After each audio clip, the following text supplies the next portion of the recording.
while I would. And then another thing pa kasi, yung mga necessities na kailangan mo. Kasi I've been to a cottage before and parang hindi, alam mo yung facilities is totally different. Sabi niya, oh, dala mo yung buong bahay. Papa, hindi naman buong bahay to, 1/4 lang. But, yes, go ahead, tita. Tapos I try my best na yung cutleries ko, talagang cutleries. Na I try to avoid paper plates and paper kaya hindi niya alam dala ko yung mug, dala ko oops, yung plato. Yan, alam niyo na, tito. Pero hindi yung breakable, ha? Yeah.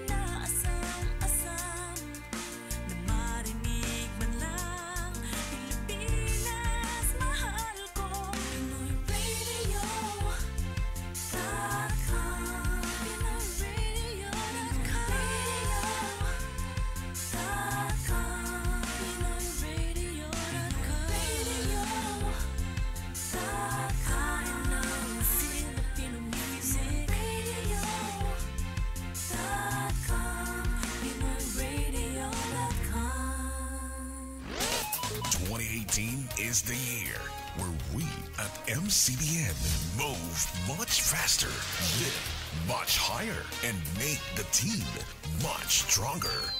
We are here to continuously reinvent, redefine, with fresh and bold ideas every time. We are your MCBN. Everything else is as good as new.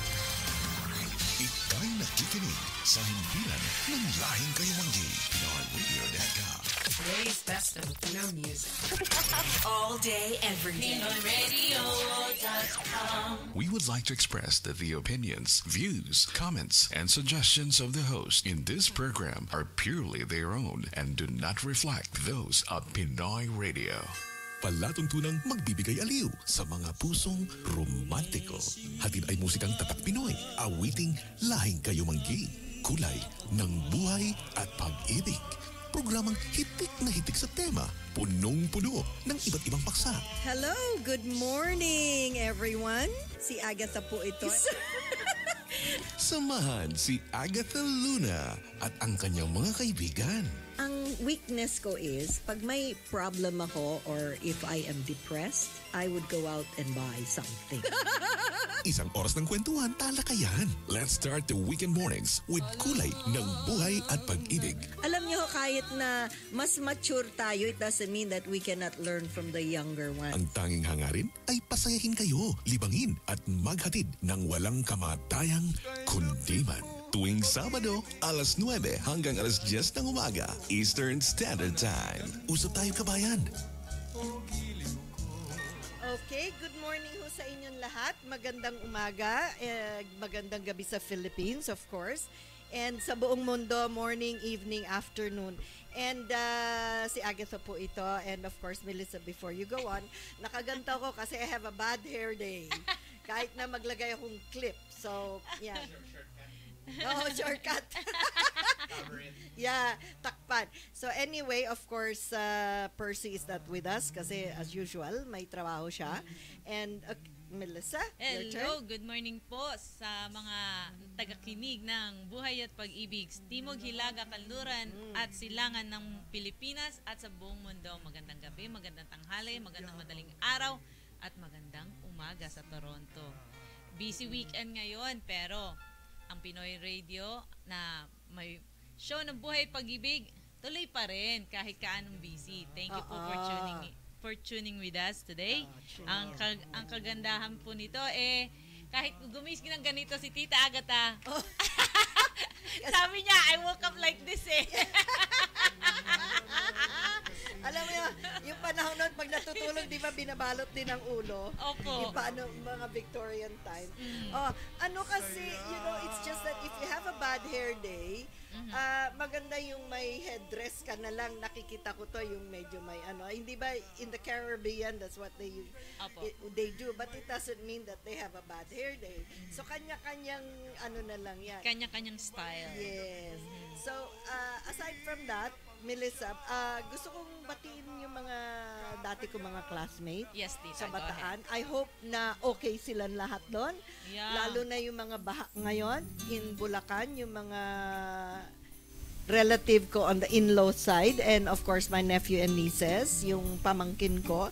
I hope everything is fine, at yung mga nasa lugar ng baha, mag-ingat sila. Kasi Yes. kahit na walang ulan, minsan it's the high tide. Yes. Kasi ganon. And even in Navotas, yung parts sa Marikina, nakausap ko si Elsie, sabi nga niya nakakatuwa. Pumunta siya sa school, wala daw katao-tao, siya lang ang estudyante. Kasi So Elsie, di ba dapat meron na silang na-receive na sila agad ng news. Hindi pa rin binaba, no? well siguro kasi hindi niya, alam mo minsan pag hindi ka nakikinig masyado ng news, hindi mo alam. Katulad hindi ka ko. naiisip. Ako din, once in a while, right? So, there's so many places ngayon. And, of course, ang cause din naman ng baha is, of course, yung overflow. Dahil we have to remember yung ibang parts of the Philippines is below sea level, right? Yes. And, but then, ang isa pang culprit dyan, yung mga drainage, syempre, medyo matanda na, maliliit. And then, yung iba naman talaga, kung makikita mo, yung basura talaga. Yes. And nakakalungkot. Tapos palagi nilang sinisisi ang gobyerno. Sino ba nagtatapon ng basura? Tayo. Di ba? So, nakakalungkot naman. Pero you know what? We have to we have to help ourselves. We have to do our duties bilang isang mamamayan ng isang bansa. At tignan mo, alam mo, sa mga industrialized country, talagang inaano natin ang basura. At ang mga Pilipino na naandito, marunong sumunod, hindi pasaway.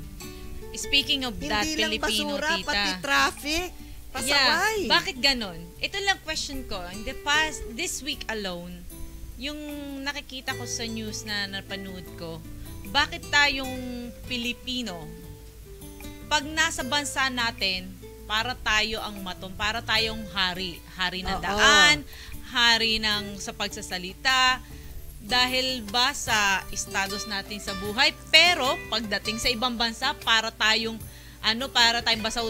basang sisiw na sumusunod sa sa law and everything. Hindi, kasi yun talaga ang culture dito. Kasi first and foremost, dahil gusto mong mangibang bansa, mas sasabihin lang, mas masarap ang buhay. Di sumunod ka sa batas kung hindi ibalik ka sa pinanggalingan mo. Mhm. Di ba? Opo. Babalik ka sa pinanggalingan mo talaga, o kaya talagang ikukulong ka dito. Ang iba kasi, yun nga, hindi ba napag-usapan natin yung humbleness, yung humility. Kasi yung iba, akala nila pag marami na silang pera, ano na sila, parang nakakaangat na sila sa iba. Yung tinatawag nilang taas ng ang ilong. They do not recognize authority. Yes. And then, yung iba naman, alam mo, eto na. Maraming issues talaga ngayon na pag-uusapan. Nakakalungkot man, pero ito totoo. Ang minsan kasi, ang mga ibang politiko, ewan ko kung bakit ayaw nila sabihin ng prangkahan eh. Tingnan mo, ang mga politiko, hindi mo alam na iba ha, hindi ko linalahat, pero majority. Tingnan mo ang mga sidewalk ginagamit ng mga vendor. Paano nilang gagamitin yon kung siguro naman nagbabayad yan ng lagay? Dahil hindi nila gagawin yun kung walang lagay. Opo. Tapos yung mga vendors naman, alam naman nilang bawal yun, gagawin nila. Tapos pag giniba yung illegal, sasabihin nila, saan sila pupunta? Gusto nila, gobyerno pa magbibigay sa kanilang lugar. Kung saan sila pupunta, illegal na nga. Hello? Illegal. Sasabihin nyo, okay, katwiran nyo, wala kaming hanap buhay. First and foremost, ba't kayo naghahanap buhay ng illegal? Hindi naman illegal yung binibenta nila, pero yung pwesto nila. Alam kong sasabihin, madali ka lang magsalita dahil hindi ikaw kami eh. Pero first and foremost, kung ako naman kayo, talagang hindi ako magtatayo doon sa illegal. Isipin mo, kaya naman nagta-traffic, magrereklamo, tingnan mo, magrereklamo ang tao sa traffic. Yes. Ginagamit naman ng vendors yung sidewalk. Yes. Ginagawang parking lot ng mga may kaya. Yes. Pag sinasabihan sila ng gobyerno, nagagalit sila. Pipilosopuhin pa nila. Oh, ngayon, ang mga natatrapikan, ba't hindi nyo kaya harapin yung mga vendors na yan at saka yung mga nagbablock ng sidewalk? Hindi nagkagulo. Oh.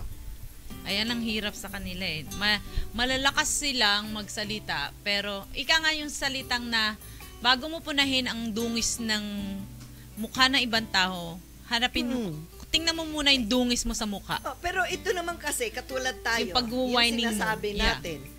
Isipin mo gagawa ng garahe. Pati sidewalk damay.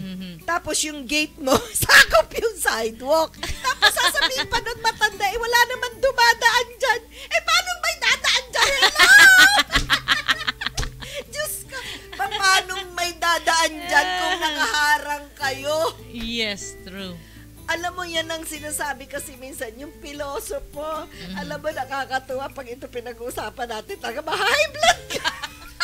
Kung hindi ka ma-high blood, maloloka ka. Yung wrinkle natin, tapos yung, yung stress natin, sobra. So, you know what? Kaya minsan, pag presidente ka o office official ka ng gobyerno na matino ka, ay talagang maloloka ka. Kailangan mo ng antidepressant, eto na, drugs na. Iyan na, lumalabas yung dapat na hindi. Nakakatuwa, no? Nung bago ako sa Canada, sabi sa akin, are you taking your drugs? Yung drugs pala, medication. Kasi pag prescription, drugs pala, pero medication. Sabi ko, what drugs? I'm not taking drugs. I'm taking my medicine. Yung pala, yun ang sinasabi nilang drugs, prescription. Kasi sa atin, drugs, bawal na gamot. Bawal na gamot. Tama po yun. Ayun ang mga tinatawag yung terminology na. Yeah, iba sa ibang country. Kaya pa siya, drugs? Alam mo kaagad, drugs? No, I'm not taking drugs. No, drugs, a doctor's prescription. Oh, my medicine! So, alam nyo ho, sa Pilipinas, yung mga tinatawag natin, kasi alam nyo ho, yung ibang drainage naman talaga, that's not just this existing administration. Sabihin natin, hanggang mga nakaraan na administrasyon yan. Hindi natin ano sa isa. Kaya lang, sabi ko nga, kasama na tayo doon. Para maging mabuti ang takbo ng gobyerno. Gusto nyo, gobyerno ng gobyerno ang magtrabaho, tapos sila naman pasaway. Yes. Makikita mo lang minsan sa ibang driver. Ay, ito pa. Itong issue. Imbis na nagbayad siya ng 200, nakasuhan pa siya. Kasi 5 minutes, girl! Kung alam mo ako sa Philippines, nung nahuli ako, bayad ako kaagad. At saka pati Mas hindi gusto ko ko na pag lang... nagbayad. Hindi Bayad ko na ng lisensya mo, hindi yung lagay. yung ganung confrontation. Yeah.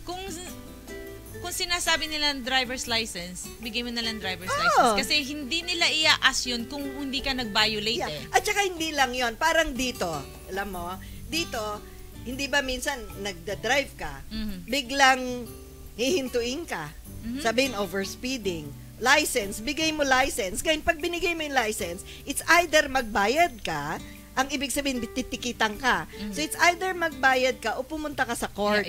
Ngayon, i-contest mo. Kung ayaw mong i-contest, minsan nakaka-discount ka pa Opo. Di ba? So, yun ang ginawa ko. But one time, nahuli ako, okay? Ito, makinig kayo. Nahuli ako, red light. Hindi nakita ang red light. Dito, camera. Pauwi ako ng Philippines. Asya. Shucks, I had to pay $300. Binayaran ko na lang, mga nakikinig, binayaran ko na lang para hindi na ako magka-issue at hindi na ako matigil na makaalis. Oh, yeah. So, what is the, anong gusto nyo? Magreklamo kayo, lumaban kayo and everything, ang dami-daming nahihinto? O Diyos ko naman, don't use your position that you're in the government. Lawyer pa yata ito. Piskal magbayad ka na lang inday ng 200 5 pesos. minutes, buntis daw siya pa. Kaya nga na-aggravate pa niya yung sarili niya. Kung ako yon, hindi ka naman magkakaroon ng demerit kung magbayad ka lang ng 200 pesos. Ang isa, hindi kaya lang kayo, kayong mga nahuhuli, gamitin nyo naman ang utak nyo. Alam nyo, yung 200 pesos, ilang minuto lang yan. Kesa na abutin ka ng isang oras, ang dami-dami pang nagkapeste-peste sa mga appointment mo, na televise ka, bash ka sa Facebook, kahihiyan ng pamilya mo, pagkatapos ngayon, nag-apologize ka, tuloy pa rin ang demanda sa'yo. Wala So ka na see, magagawa. for 200 bucks, yan ang 200 pesos. pesos. Yan ang kapalit. Tapos this berm, yung tinanggal yung lisensya mo. Hindi pa naman, balak siyang, hindi pag dinimanda siya, tanggal pa Aray. lisensya niya. Ilan libo yon. So guys, wag na kayong pilosopo, ang gamitin nyo utak nyo. Yan ang sinasabing common sense. At saka kaya tayo pinag-aral ng magulang natin para matuto. At saka sumunod sa batas. Mhm. Makita mo talagang parking, isang building, ginawang parkingan ng sidewalk. Mhm. At saka May ito po, linya pa, oh. huling-huli ka na nga. Tapos, ang violation, yung illegal parking, Ah, coding. oo. At saka alam nyo ho, hindi po, alam nyo, pag nagtatrabaho kayo sa gobyerno, hindi kayo ang boss. Alipin kayo ng bayan. Mhm. Wala. You implement the law. Hindi porke empleyado ka at nag-illegal parking ka, ano ka doon? Except ka doon, darling. Ikaw ang unang dapat magbigay ng ehemplo na you have to follow the law. Yes. Oh. Yun ang Minsan hindi nila hindi mo naisip. maintindihan. Kaya mga kababayan, alam mo dito sa Canada, pag bawal mag-parking, kahit sa disabled, ako darling, malaki ang bayad. Kaya kami, pag nahuli ka sa illegal parking, lalo si disabled, magbayad ka, darling. Pinakamahina, 500. Kung wala ka doon, ituto talaga ang kotse mo, manigas ka na. Tama. Kaya nga nung umuwi ako, tita, ang ano ko, yung iba na nagtatrain, yung isa sa part ko na lumabas kami, nakita ko na nakalagay no parking. Oo. Sabi ko agad doon sa tito ko, Tito, even though quick drop lang po ito, wag po nating i-park. Oo. Sabi ko ganun, let's just go to the right parking and Mag-ikot-ikot then siya. mag-drop doon sa talagang loading and unloading zone Yeah. para at least hindi tayo maano. Oo. Sabi, hindi, madali lang to, Ineng. Oo. Ay ko, pag natikita, wag niyo akong hihinga ng pera. Oo.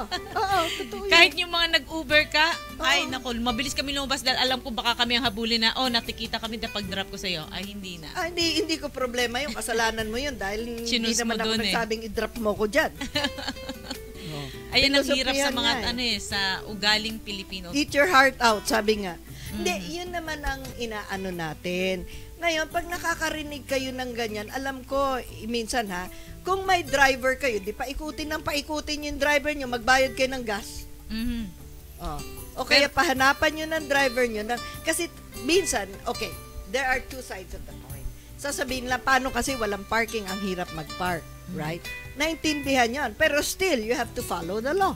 Yes. Hindi porke mahirap mag-park, magpa-park. Di makipag-appointment ka sa ibang lugar. Ngayon, if you have to go to a government office, siguro naman, you look for a parking area and maybe you can take a taxi or a bus going to that office. Or the Ganun na lang. popular, the Grab or the Uber. Oo, whatever. Yung means, basta sumunod lang.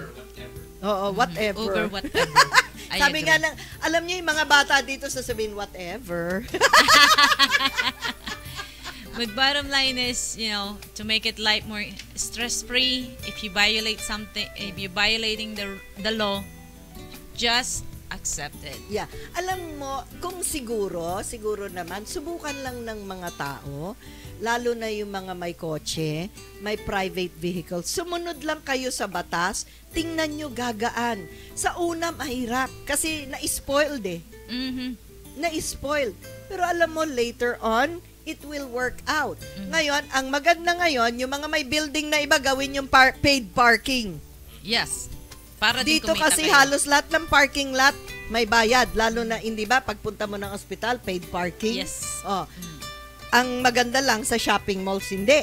Hindi. At saka there are some places na hindi talaga, ang shopping mall talaga, hindi paid parking. Sa New York, most of the buildings, Yeah. especially Times Square, Paid parking. Paid Yung parking parking. talaga sila.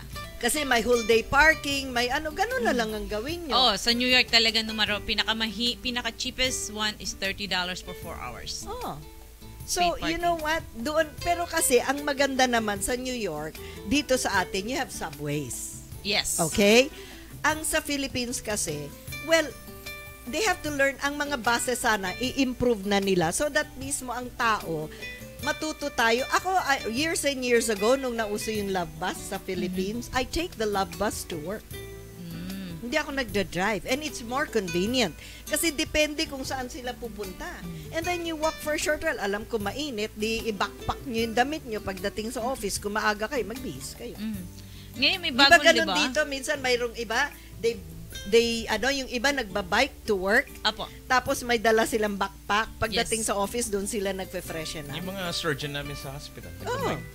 Yung mga doktor yun, nagbabike, ha? Ako nun, when is my travel time, even taking public transportation, it takes me at least 40 minutes.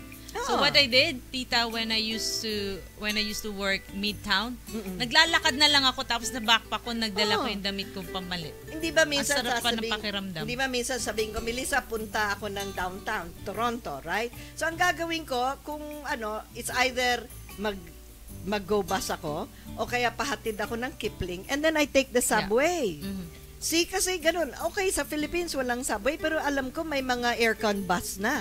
Aircon bus. Saka yung mga jeepney na talaga nag-aano din sa yung certain routes. Certain routes. Pero at least, is a way of being practical din. At saka to eliminate yung dagdag ng sasakyan, traffic, and stress sa sarili mo. Kasi alam nyo kung pagbibigyan nyo lang yung sarili nyo na magtiyaga, time will come, masasanay kayo. Siyempre, of course, sa Philippines, yun nga lang, mainit. So, alam nyo, magdala na lang kayo kasi siyempre, we have to adapt to the climate where we live in, okay? Natural yon. So, siguro, magdala na lang kayo ng ano ba yun, yung tinatawag na suitcase na diro? Di ba may maliliit? Di ba may maliliit na may wheels? O, di iayos mo yung mo doon, maaga ka sa office, doon ka na mag-ayos. And then yung hindi ba yung mga carry-on, di ilagay mo sa ilalim ng table mo. Hindi ba? Tapos kung may closet kayo, maghanap ka ng closet, ihanger mo na damit doon. Hindi, it's serious. Okay, itutuloy natin after Okay. And then we will go to our topic. Hanap buhay muna tayo. Ito ang kulay ng buhay at pag-ibig. Ang palatuntunang kulay ng buhay at pag-ibig ay muling magbabalik makalipas lamang ng ilang paggunita. Eternal love has no boundaries. It's priceless, just like a heart of gold. Greater Toronto area's finest name in goldsmith handcrafted jewelry is Heart of Gold. Since 1998, we specialize in fine jewelry such as wedding bands, engagement rings, diamonds and precious stones, necklaces, pendants, and many more. Call Heart of Gold at 416-440-1349 for a personalized and exclusive design for wedding and engagement rings. Heart of Gold, goldsmith handcrafted jewelry located at 508 Millwood Road in Toronto. Send your emails at heartofgold1998@yahoo.com. Always remember, no beauty shines brighter than a heart of gold. Welcome to comfort. Welcome to New Plaza Motel. Conveniently situated just outside the hustle and bustle of downtown Toronto, you can truly enjoy your stay with our capable staff at your service round the clock. Check-ins at 3 p.m. and checkouts at 11 a.m. For additional details and other concerns, visit our website at www.newplazamotel.ca. New Plaza Motel, 4584 Kingston Road, Toronto. Parang kailan lang. Hello everyone. Thank you for being here. This is Chicky Pineda for PinoyRadio. I'm very happy, I'm very excited, and yes, I'm very nervous. It was October 11, 2014. This maiden voyage, the very first PinoyRadio broadcast of yours truly, Chicky Pineda. Yan na, tumitili na ako! In all of my chickiness, this is Believe to the me, friends and fans siya'y out there. magbabalik. How did you know I needed someone like you? Yes, you. I give thanks. So here I am, Chicky Pineda.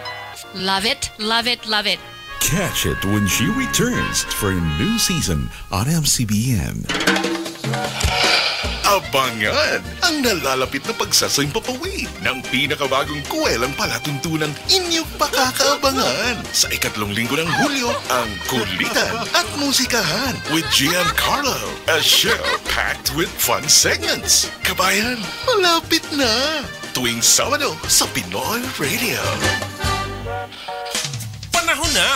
Level up with your iRemit Visa card, a prepaid ATM card with no maintaining balance required. It's time to get your own iRemit Visa card today. Remittance received by your beneficiary in seconds. Withdraw from more than 14,000 BankNet, Megalink, and Express ATMs in the Philippines and worldwide. With iRemit Visa card, convenient and cashless shopping. You can even pay your bills with iRemit Visa card. Pin protected with EuroPay MasterCard Visa. EMV chip technology for added security. Visit an iRemit office near you. Sa iRemit, may ngiti sa bawat padala.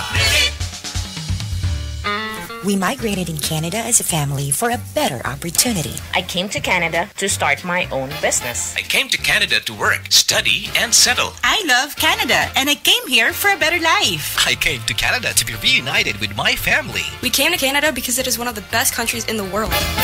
Northern Quest Canadian Immigration Services, 647-302-3508. Email us at info@northernquest.ca or visit our website, northernquest.ca. Welcome home, kabayan. Ito ang inyong himpilan, PinoyRadio.com. Muli nating balikan si Agatha sa Pinoy Radio para sa pagpapatuloy ng kulay ng buhay at pag-ibig. Hello, hi Percy. Hello Percy, how are you? Kayon talaga ha. Colloquial Tagalog yan. And of course, I don't want to forget Lorraine and Phil. Lorraine, I hope you're enjoying. Ang ganda na ng garden nila. Their garden is blooming. Nice. And of course, my son Ryan and my apo and of course si Joyce. To all my relatives and friends. My sister was able to arrive in the Philippines before something happened sa airport. No? Oh yeah, the delay. Airport. Yes. Yeah, the delay. And then, of course, yung mga nakikinig sa atin, si May just came back from Rome, from New York. And yung iba, and happy birthday sa lahat ng in-laws ko, yung mga August birthday celebrants. And of course, sino pa? Oh, my dad. I forgot to greet him again. My dad passed away August 12. Actually, August 12 is also the birthday of my brother-in-law, Oscar. Oh, nice. Happy birthday po. Kung may nakalimutan man ako, you know what? Alam nyong kasama na kayo doon. Yung mga bababati sa atin. Tita Evelyn, belated. Oh, happy yeah. birthday. Evelyn, yeah. I was able to greet her. I hope I did. Evelyn. And then, yung mga winners sa, sa Miss Continental, sa Little Miss, Mini Miss. Then, my, of course, sa team, your my granddaughter, Helena, Miss Grand Continental. You might remember their name. Sorry ho sa inyo. Siyempre ako, hindi ako maano sa... the little one, the mini one is adorable. Yeah, that's so cute. She is adorable. Yeah. She's so natural. And congratulations to Jonathan and Luis. And I would like to thank also Rico, the makeup artist of my granddaughter. Rico, you have another one under your belt. Kasi si Rico, si Justine, sila Romel, sila ang naghahawak sa mga beauty queens pag pumupunta sila dito minsan, like sila Bea Santiago, sila ang mga naghahandle ng makeup. So I'm really grateful kay Rico. He did a perfect job. Yes. Ang ganda. Simplicity pero elegant ang dating at saka nag-suit sa age ng bata. Yeah. I'm grateful. Imagine, well, she's going on 13 actually on December. So congratulations again. Yung Helena. anak ko ang umiiyak si Mark. Stage mother. Kala ko stage mother is si Mark pala. Hi, Mark. Hi, Mark and Len. And of course, Helena. Yes. Okay. Pero may nagsabi na sabi niya, paano ba daw mahanap ang Forever from Burlington? Mabuhay ka, Dags Bautista. Ang Forever, actually hindi hinahanap. You just go out, enjoy, mingle. Yeah. Kung single ka, ready to mingle, just enjoy it. Kasi if it's meant to be, it meant to be. Sabi nga wag niyong pipilitin ang sarili niyo maghanap. It will come. At the right time, at the right place. Yung kanta ni Casey Tandigan, Beshi, listen to this, my Beshi. Mahal mo o mahal ako? Diba? Either or. So kaya, ingat lang po tayo. Basta just enjoy. Life is so much out there. There's a lot of surprises. You just gonna embrace it. Diba? Ikaw, tita, ano sa atin na susunod na topic? Ang susunod natin alam mo, actually, may sasabihin sana ako, nakalimutan ko. Ouch! Rewind! So don't worry. Kung may na-miss ako sa inyo, you know what? Baka bago matapos ang show, maalala ko. Okay, ang topic natin is, this one, I actually got this sa Naples Daily News noong January 1st, 2017. This was from John Resmond. Your kids should not be the most important in the family. And then, the most important person in your family naman, ito yung March 13, 2017 by David Gulbrandsen. So, dito natin malalaman na kailangan makinig kayo bago nyo kami, binabasa lang namin to. Sabi nga, kasi nag-interview si David ng mga married couples na may mga 3 anak. Sabi niya, itong mga to, hindi pa sila mga teenager, okay? Who are not teenagers, sabi nila. Like good moms, the dads of this brave new millennium, they answered our kids. So, the most important daw sa kanila is their kids. Why?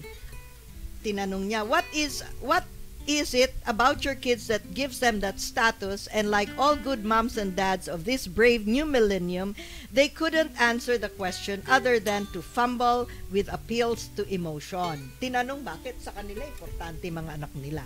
So, sabi niya, he went into a point out of many, if not most of the problem they're having with their kids. Typical stuff these days. They are the result of threatening their children as if their marriage and their family exist because of the kids, when it is in fact the other way around. The kids exist because of them and their marriage and thrive because they have created a stable family. Kaya nag-exist yung mga bata dahil yung decision din nila na to have children. Yes. Okay? So, it thrives sa family. Furthermore, without them, their kids wouldn't eat well. Tama. If there's no parent, the kids wouldn't eat well. They will be sent somewhere else. Okay? Have a nice clothing they wear. Live in a nice home. And which they live, enjoy the great vacations and they enjoy, and so on. Instead of lives that are relatively carefree, sabi nga, despite of all the drama, their children would be living lives full of worry and want. This issue is really the heart of the matter. People may age know it's heart of the matter because when we were kids, it was clear to us that our parents were the most important people in their lives. Totoo yan, di ba? And that right there is why we respect our parents, and that right there is why we look up to adults in general. Sabi nga, yes, Virginia, once upon a time in class citizen to their advantage.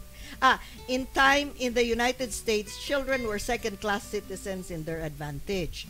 It was also clear to us, I speak, of course, in general terms, a bit accurate, that our parents' marriage were more important to them than their relationship with us. Sabi nga, therefore, we did not sleep in their beds or interrupt their conversations. The family meal at home was regarded as more important than after-school activities. Mom and Dad talked a lot more with one another than they talked with you. For lack of pedestals, we emancipated earlier and much more successfully than have children since. So, ito ang basahin mo, Melissa. To continue with that is, the most important person in an army is the general. The most important person in a corporation is the CEO. The most important person in the classroom is your teacher. The most important person in your family are the parents. I agree. The most important thing about children is the need to prepare them properly for responsible citizenship. The primary objective should not be raising a straight A student who excels at 3 sports, earns a spot in the Olympic swim team, goes on an A-list university, and becomes a prominent brain surgeon. The primary objective is to raise a child such that community and culture are strengthened. Our child is the most important person in our family. Is the first step towards raising a child who feels entitled.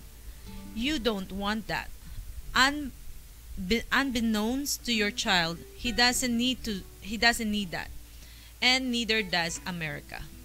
So, you see, there are contradictions also in yung mga writers, no? Yes. But then, if you will look at it, usually, we save our marriages because of the kids. Yes. So, the priority comes the kids. Totoo yan, millennial. And there are, mayroon tama din naman dito na sinasabi na we grew up na, di ba, pag may kausap ang parents natin, huwag tayong sasabat. Yep.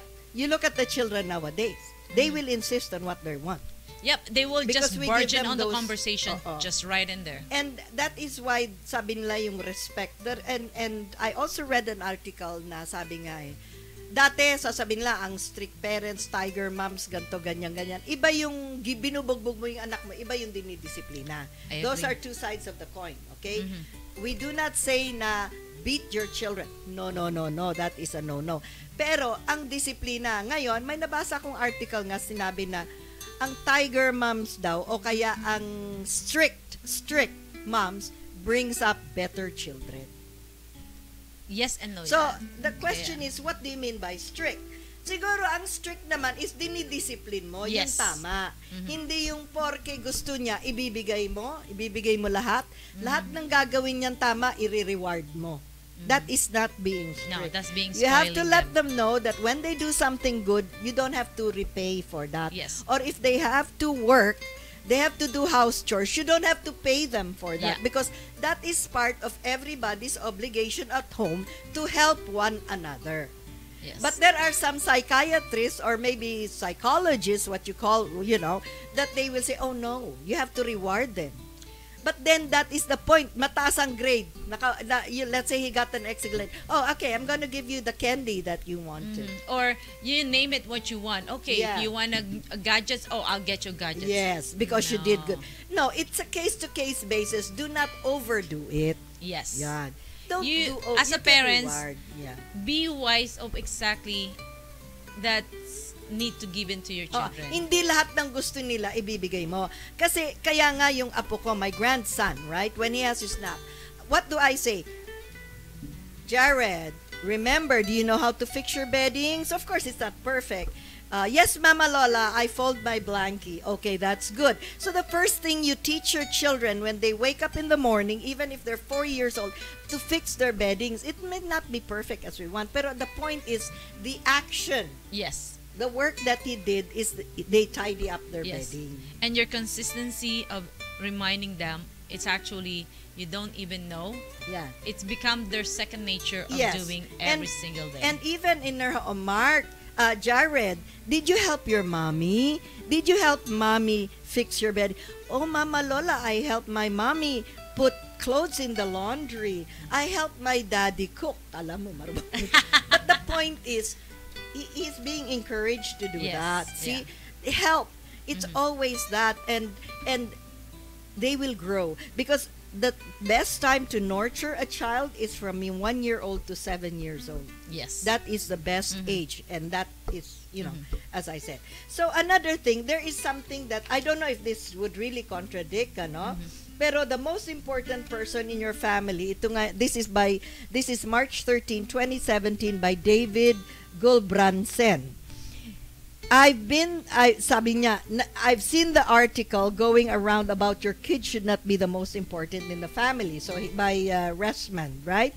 It's meant to be a pithy rejoinder of modern parenthood about how wrong modern parents are these days because we think our kids are the most important people in our lives. Why don't you know that most important people in your family should be you?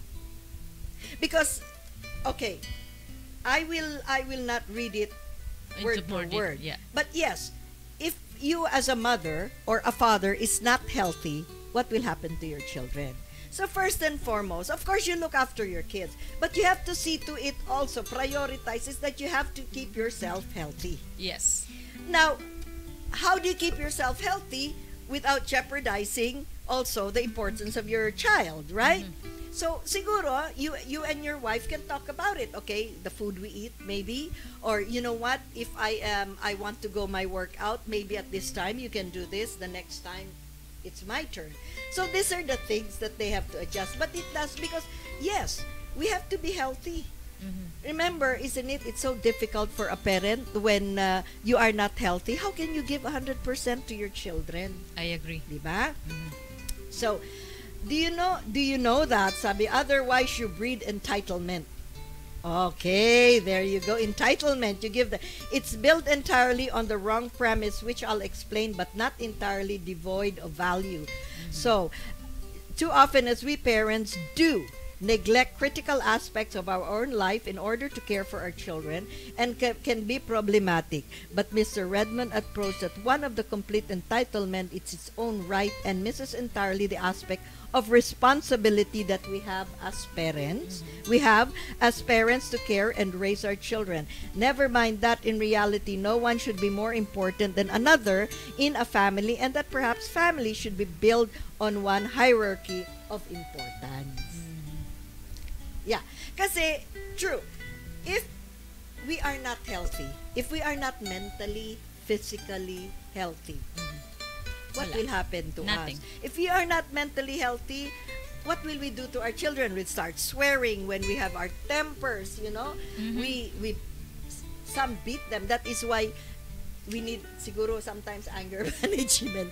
Kasi sabi nga, you don't hit your child out of anger, or you do not discipline your child out of anger, or you do not disrespect other people just because you are. Yeah, especially if your children are with you. Maraming ganon na mga parents, right? Hindi lang po talaga, actually, tita, hindi lang po children, even like someone that that's, Hindi, kaya nga parents. Minsan ang parents kasama ang bata. Yung tapos like yung anbawa, okay, nagbabakasyon or nag-crash lang sa place mo, and then you got a little confrontation, and that person, hindi ka man lang din nirespeto, ikaw yung may-ari ng bahay. Yeah. That's not right too. Minsan kasi ayaw natin ng confrontation. But sabi nga, the children see us as an example. There are many things kasi katulad niya, nasa labas ka. Iinom ka ng tubig, itatapon mo sa bote these are simple things, kasi there are more complicated things. You are with your child, you're drinking water in a bottle, you'll just throw it on the ground. Even without your children, I see that in theaters. I don't know why they can just pick up their trash and throw it in on the trash bin. Yeah, I don't know. I agree with you, Tita. That sometimes I don't. Sometimes my husband says, "Why don't you just leave?" No, Papa, it doesn't look nice. Yes, true. And alam mo, ako nakakatuwa. Minsan when I'm having dinner or when I'm having a snack in a fast food area, and of course your table, I see to it that I clean my table because you are giving respect to the next person that is going to sit down there. Yes. You don't wait for the cleaner to clean it unless it's like spilled juice or something. Yes. Maybe then you can That's just wipe totally it up. different. But if you're eating in a fast food and then your rice or yung ulam nyo or your food is scattered on the table, may tissue naman. There's nothing wrong if you wipe it, it doesn't take out. Give respect to the next person. I don't know. I guess that is how we were brought up. Kaya minsan sabi, ano ka ba, waitress? Sabi sa akin. You know what? Sabi ko, it's just in me. That is how I was brought up. Yeah. Kaya pag umuwi tayo ng Pilipinas, di ba? Yeah, Natutuwa ganyan yung din mga ako. sa restaurant Ganon din ako. Ganyan ako. Sila, it's hindi po. inculcated. Dahil kasi may allocate silang mga employee. And I teach that even my sons, ganun sila. Even their children ngayon, it goes from generation kasi nasa sayo yun eh. And, oh my gosh, I don't know. Yeah. Tapos sabi nga alam mo, ang distinction kasi, sabi nga if you want to go into this, sabi nga niya we cannot compare the general to a family. Yes. Okay, so that's what he said. Or a CEO to a family. Okay? Kasi iba yung attitude ng CEO Yes. Iba ang attitude ng general. Because in an army, you are the authority. Whether your soldiers like it or not, they better follow you or you go. Yung anak mo, hindi mo naman pwedeng palayasin sa maliit na age. Diba? Yes. So, these are all the things. Sabi nga, let us set aside the distinctly middle-class attitude that completely ignores how many children in the world and even in our own country live lives full of worry and want, lives of destitution and of hunger. Now, another thing also is this. I don't know if this would fall under here, na Alam mo, sabi nga kung sino pa ang mahihirap, yun ang maraming anak. If you will look at yung sa poverty, tignan mo ilan ang mga anak nila. For what reason? Is it their religious beliefs? Maybe it adds on. Hindi yung walang magawa. It's just that ano sila. Alam mo, I had a labandera. Nasabi ko nga na, ilan ang anak mo? Hindi mo nyo na kaya. Bakit hindi ka na lang birth control o palagate if they cannot afford the pills? But the pills, kasi minsan ang pills may side effect. Hindi po, sabi po ng ganto ganyan kasi, go forth daw and multiply. Sabi ko, hindi ba kasalanan din yun na mag-aanak ka na hindi mo kayang buhayin ng anak mo? I don't know. Kung may nakikinig, you know what? Ewan ko. Ngayon, kung yung mga nakikinig, alam nyo, hindi siguro masama yung i-avoid mo. Ang masama, siguro, pag buntis ka na, tapos patatanggal mo. Pero kung hindi ka pa buntis, if you're not pregnant yet, then you can, be careful, sabi nga. Sometimes, we have to be, if you will look at it, tingnan mo ang middle class minsan ngayon, sila pa ang may isang anak, 2 anak, o minsan wala pang anak. You know what? Pero yung those who live in poverty, you look how many children they have. And then, as usual, as I said, they will complain. Tapos, reklamo ng reklamo. Walang mapapakain, walang ganito, walang ganon. So, you know what? Alam nyo ho, hindi naman sa mayroon tayo ng konti. It's just kung tayo nga na mayroong konti, ina-avoid natin yung ganon, iniiwas. So, Melissa, can you continue with this? What Roseman apparently fails to understand with his focus on hierarchy is that most important doesn't have to mean kids should call us shots. Bracket. I think many parents fail to understand this sometimes.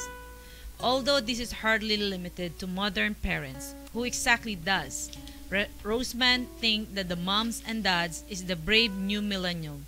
Learn their parenting skills from anyway. Your children being the most important member of the family doesn't mean to have to be a substitute their judgment for yours. Focusing on your responsibility as a parent does not mean that you have to let your kids disrespect, disobedient, rude, or entitled. You can in fact understand that your children are the most important member of your family because without you, they'd like to starve and die, while still teaching them the skills they will need to be upstanding, respectable, productive, happy, and well-adjusted members of the society. It's not an easy, it's really hard. The hardest thing you'll ever do is, I suspect, I screw it up daily, but I get up, start all over again, and try to be a better every single day. But I don't do it with the notion that my kids are, in any way, second-class citizens, or that I'm more important than them. Yeah. So, what it means to say is everybody is important in the family. Yes. Yan. So, yun ang conclusion. So, if they want to read articles of who is important, they go to the, And of course, alam mo, Melissa, mag-Bible verse muna tayo. Yes, tita. And then, punta tayo sa commonly misused phrases. Hindi natin masasabi lahat. Pero, it's really good. So, our Bible study, sabi nga nito, loving yourself. So, loving yourself means yourself, your children, Sabi nga Proverbs chapter 19, verse 18, whoever gets sense loves his own soul. He who keeps understanding will discover good. And then, sabi nga dito, Philippians 4, verses 8 to 9, finally, brothers, whatever is true, whatever is honorable, whatever is just, whatever is pure, whatever is lovely, whatever is commendable, if there is any excellence, if there is anything worthy of praise, think about these things. What you have learned and received and heard, seen in me, practice these things, and the God of peace will be with you. Ayan, yan ang tatandaan natin. Okay? And then, sabi nga yung Psalms Psalm 37 verses 1 to 14. Hindi ko babasahin yung 1 to 40, pero they can go through, if they read the Bible, they can go through this. Sabi si David, fret not yourself because of evildoers. Be not envious of wrongdoers. Ayan, marami. Be not envious of wrongdoers, for they will soon fade like the grass and wither like the green herb. Trust in the Lord and do good. Dwell in the land and befriend faithfulness. Delight yourself in the Lord, and He will give you the desires of your heart. Commit your ways to the Lord. Trust in Him, and He will act. So on and so forth. So, alam nyo ho, yung mga nakikita natin sa mga news na nagyayabang kasi mayaman sila, tingnan mo, this is a good example. Di ba yung sa driving sa 200 pesos? Yeah, si 5 minutes. Sa kayabangan niya. Ayan. Arrogant siya sa kayabangan niya. Sabi nga yung masyado siyang naging, akala niya powerful siya, nag-focus na siya doon. Di ba? Tingnan mo nangyari sa kanya. Kaya nga po Nademanda pa siya. Sabi nga nag-apologize niya. Binlur yung mukha, tapos binasa. Ang apology, you don't need have a script. It has to become from your heart. Do not be envious. Fret not yourself of evildoers. Do not be envious of wrongdoers. Tignan mo, wrongdoer ang ginawa niya. They will fade like the grass and wither like the green herb. Yes. See? So, ito malaking ibig sabihin nito. That is just an example, but there are still others out there. Ayan. Ika nga ni Jessie De Leon. Hello. Tama po tayo dyan. Yeah. Si Paul Jeffrey Gonzalez, watching all the way from Australia. Hi, thank you. Hello, thank you.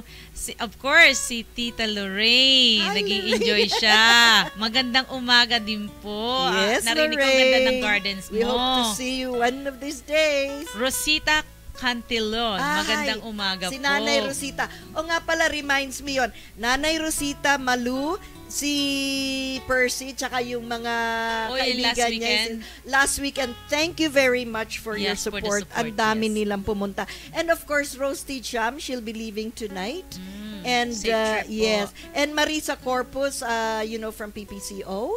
Thank you, and our meeting was fruitful. Yeah, si Ate Vilma ng PIDC nakikinig din po Hello, siya. Vilma. But I will not finishing this show, but I must have to say this, Tita.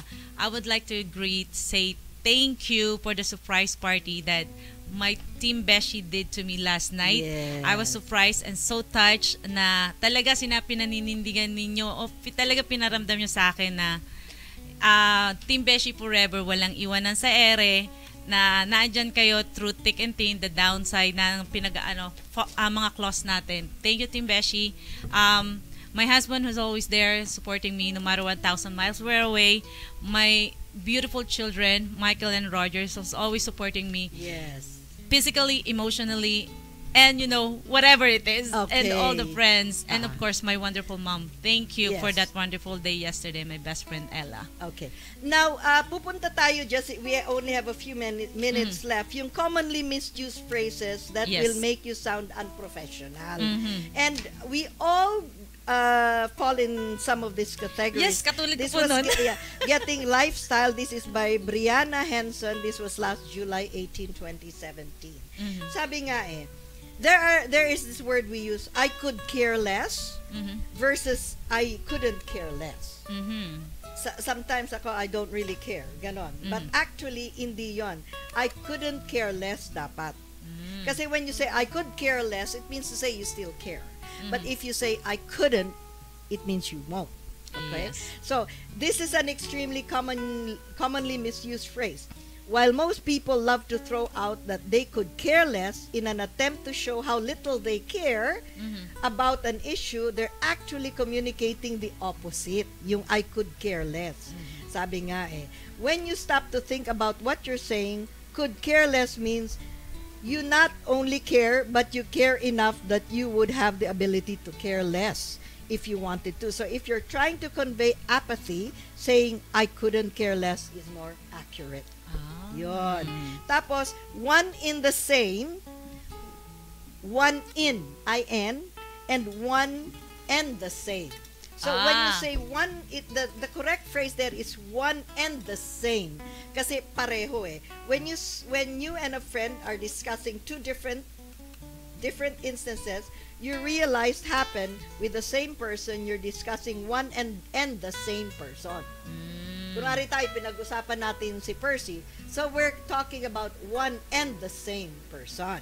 Now, it's hard to determine what one in the same thing might mean, since one is a noun, yet the same is exactly a specific location that noun goes. So hindi one in the same. It has to one and the same. Yes. And then, on accident versus by accident. Diba usually by accident is like, it's like a coincidence or something like that. When something happens by accident, nobody saw it coming. Ayun pala. It has a happenstance instance, but when something happens on an accident, it means that whatever went down actually went down on top of an already existing accident. Okay? So, unexpected yung by accident. Yes. And then on accident, yung nangyari over that by. Yes. But then, of course, we don't use this often. We usually use is by accident. Yeah. It means to say you didn't expect. Yeah. You didn't expect to see that person. Mayroon or din, that incident. jive, J-I-V-E, common to. J-I-V-E and J-I-B-E. Yeah. Jive with and jibe with. Kasi yung pronunciation natin, V and B eh. Diba? In Filipino, usually we invert those two. And the V and the B. And yung P at saka F. Yes. So, you're more than welcome to jive. You jive with something. Yes. But just know that at least it's most business settings. You probably mean you jive with it, not jive. Jive is more into music and playfulness. Yes. So, di ba, we jive with the music. Now, when it is an officer, we jibe. Yan. To jive with something means you're spitting hot scat in the basement of a medical justice. So, ngayon, yung jibe is you want to get the message across. Yes. Yan. Make do, M-A-D-O, and make due, D-U-E. Both of these phrases are perfectly useful in different situations. If you want to make do with something, D-O, you're getting by with whatever you have. Yes. Make do. Do it. With whatever you have. Yes. Yeah.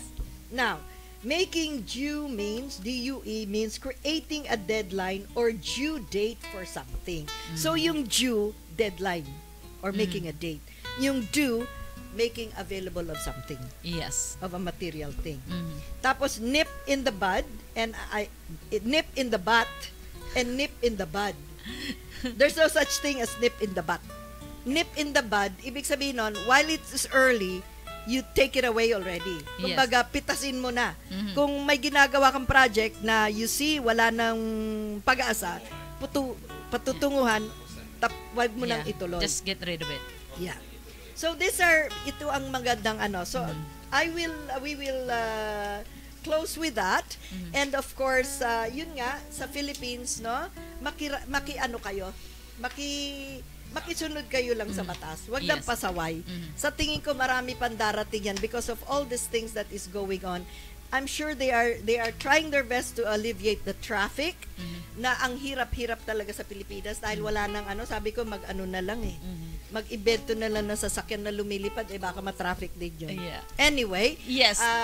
Bago ko malimutan, please don't forget to support us. Diba to Diba sa Toronto, September 22nd at the Toronto Pavilion, 190 Railside Road. Contacts that check us on the cheekycrown.com or Cheeky Crown Media on the Facebook page. And madami pong nagkakagulo to get those special ticket. Pero mayroon pa rin pong spot. Just look it up on the cheekycrown.com website and purchase or upcoming events, ayun po, and then purchase tickets to get more information. Yeah. Thank you po. Okay. Marami pong salamat. Isang oras na naman po natapos ng Buhay at Pag-ibig. Sana po may natutunan po kayo o meron kayong naalala sa aming programa ngayong araw na to. Thank you. Good night po sa Philippines and around the world. Have a good rest. And of course, this is Agatha Luna. And of course, please don't drink and drive and enjoy your day. God bless. Thank you Bye. po. Patuloy niyong pinakikinggan si Agatha. Ito ang kulay ng Buhay at Pag-ibig. Inyong natunghayan ang naiibang programang para sa Pilipino. Mga kulay ng Buhay at Pag-ibig. Sa muli, samahan